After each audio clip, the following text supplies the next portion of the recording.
Hey everyone, good afternoon. It is just after 12. It is Friday, July 11th. I am headed from St. Pete to Tampa.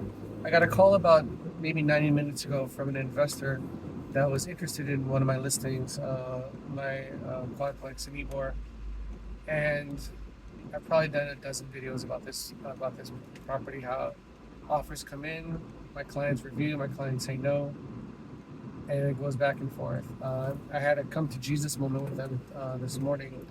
Uh, Apart from the investor's interest in the property, because we've had a lot of interest this week. I've lowered the price. I've agreed. I've had a conversation with my clients to lower the price, but the come to Jesus moment was it's a rental property. It's got 10 units. There's no tenants because they did a lot of renovations. So they waited until the last tenant left and decided to just renovate and then put it on the market. Uh, if you watch any of the videos, you kind of get a sense of the backstory about that. But where that's coming to this point in the conversation is, because there are no tenants, because it is a large property, the vast majority of the deals have been seller financing. And the come to Jesus moment was that uh, lovely couple, the owners, my clients, have a child who's, almost, he's probably older than me, but he's a CPA. He's a real estate investor, but he's a CPA. So he's a full-time child of theirs, but full-time doing business, leading his own family life. And whenever a seller financing deal comes in, he's giving me the broad parameters of how to counter any individual one that comes in. But by and large, investors want this property, so they want to counter the counter. So when we counter, they come back with something else. It's up to the accountant to say, hey, this is a good deal for mom and dad. So mom and dad always say, did you speak to our son, the accountant? I said, yes. What did he say? He said he's busy. He'll get to it later. The son is not my client. The son is just a focal point that I have to go through, but he's not my client. So, case in point, it's the 11th of July. I have a buyer who's been waiting for a counter for 9 days and just told me this morning, look, if they're not going to counter, thank you so much. Good luck with the property. If your sellers ever want to do a deal, call me. But he's pulled away because I've been waiting 9 days and not waiting 9 days and asking every single day, hey, where is it? Where is it? Where is it? Where is it? So the come to Jesus moment was like, look, you don't like the cash offers you're getting. You've given me an idea, a bottom number that you'll accept for cash. But a lot of these offers are coming seller financing because of the economy. Money is more expensive to lend out, or money is more expensive to use, etc. So can we just say no to these seller financing? Because if I get a cash offer, you look at the number and you know right away if it's a deal that you want or don't want.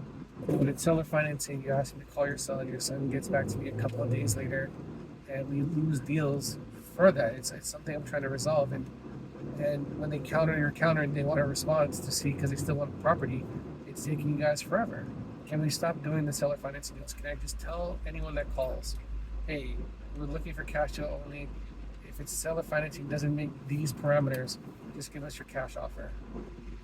And the guys and my clients said, yes, that's fine because, we apologize. We make you go back and forth.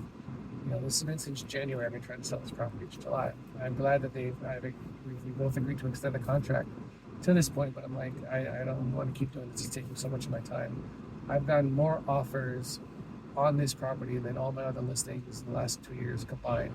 And and now my clients are in a position from just having been humbled by what the market is telling them that they're saying yes. They're now open to cash offers that they literally rejected 2 months ago. I reached out to those individuals that they rejected, and they came back much lower because of the days on market. But now they've been humbled by what the market keeps telling them because they have a lovely property, but no one sees it as much love as they do because they built it up from when they bought it 30 years ago. So it's just a different perspective. The emotions have just finally worn themselves thin, at least with me, and I think with them. So where that's coming full circle to this rant. So I got a call 95 minutes ago from an investor interested in this property. I said, great, here's the details. And then we were going back and forth for a couple of minutes. I said, I'd like to see the property. I said, well, I'd love to show it to you. Do you have a super key? Because, he said, oh no, I'm an investor, not an agent. I don't have a Supra. It's an app that allows you to unlock a lockbox. So I said, all right, I'm willing to show it to you. What time this afternoon works for you? We gave a range that works for me because I got some stuff I was trying to finish. So now I'm headed over there. But I literally qualified this investor. I said, look, my clients are not interested in seller financing. He says, oh, I was hoping to give them a seller financing deal.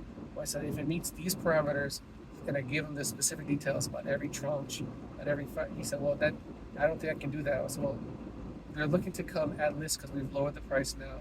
So is that, if you like this property, is that something that you can see yourself doing, coming at or near list? He said, yes, if I like the property, because Tampa's not far away. It's not like I'm driving to Georgia, but on a Friday I had other plans to do in the morning. I wasn't, or in the afternoon. I wasn't planning to drive over the bridge. I wasn't planning to do all that stuff, but I'm happy to do it because I want to serve my clients and I also want to serve my family's bank account. So the I gave the investor, the synopsis, if you like the property, but these are the types of offers you're going to present. I apologize. It's not going to be worth your time to make an offer. My clients I've seen, at this point, I didn't tell them, but it was, I think, 15 offers, 11 of which have been seller financing. And so I gave them the synopsis. Look, we're looking to come at or near list price because I know they're flexible on that, but not very. But I know with seller financing, it has to fit a specific framework. And I gave him the framework, and he said that framework I don't think is going to work for me. I can't do that. So, all right, that's great. So at least now you know. Lucky for me, and hopefully lucky for my clients, this is intended to be a 1031 exchange. What that means is the investor is motivated to buy because they have, I think, a certain period, I think it's 60 to 90 days, from once they sold their last real estate holdings to buy another and avoid any tax consequence or capital gains from that previous sale. So he essentially is in a position where he could throw money at a project and then think about it later. So that's good for my clients because this might be a very motivated buyer. The property has some issues. I gave the guy the indication of what they were, consistent with the seller disclosures online. And I said, if there's of any interest, I'd love to show it to you. He wants to see it. We're on the way now. I'm going to see him in about 30, 35 minutes. And then show the property, shake some hands. And if he's interested, I'd love to help him put an offer. He's an investor, so he'll need someone on the ground. I'd love an opportunity to double in this deal, and that would be helpful because we have another investor interested in putting an offer that has been delaying, but they already gave me the contours of the offer, and they're broadly amenable to my client. They just have been working on whatever they're doing financially to see if they can come up with the money to put in a cash offer. And this might be a situation where if you snooze, you lose because I definitely want my clients to get this property sold. They don't want to be landlords anymore. There are no tenants, but they were renting it out for 20 years. Not Airbnb style, more like Craigslist style, renting out rooms and rooms and rooms and rooms. And it was really profitable for them, but stressing just because they have to solve every problem. They're not the type to let a property manager do it. They like to be very hands-on, very old school in that regard. So now they want to walk away, take the money, and with a cash deal, take the tax hit. Their accountant, to his credit, wants to save them all these tax hurdles, but we can't seem to find a deal, seller financing that makes sense for the purchaser. So we're going to stick to cash offers or whatever on their end, so long as it's a one and done transaction for my clients. And this buyer seems amenable. I'm happy to drive 30, 40 minutes in one direction, and with the potential of making some money in the process, and getting rid of this transaction because I feel like I'm at the point now where I'm almost tired of this property. Not because I can't get anyone interested in it, because I have a lot of realtor friends that have listings that no one even knows are on the market. This property gets tons of attention. We just can't find a deal. We can't find an offer that my clients want to say yes to. But we're getting tons of offers, and we keep pricing it to fit where the market is, and the offers keep coming in. It's just my clients need to just accept that this is the most you can probably get for this property given the economy that we're in. And they've indicated that if we don't close this month, if we don't get under contract this month, they're going to go back to being landlords. Because if they have active income coming in, if it's a cash flowing property, then 6 months from now it's a completely different conversation with the potential buyer or investor, and the property could be listed at a higher price or command a higher price ultimately.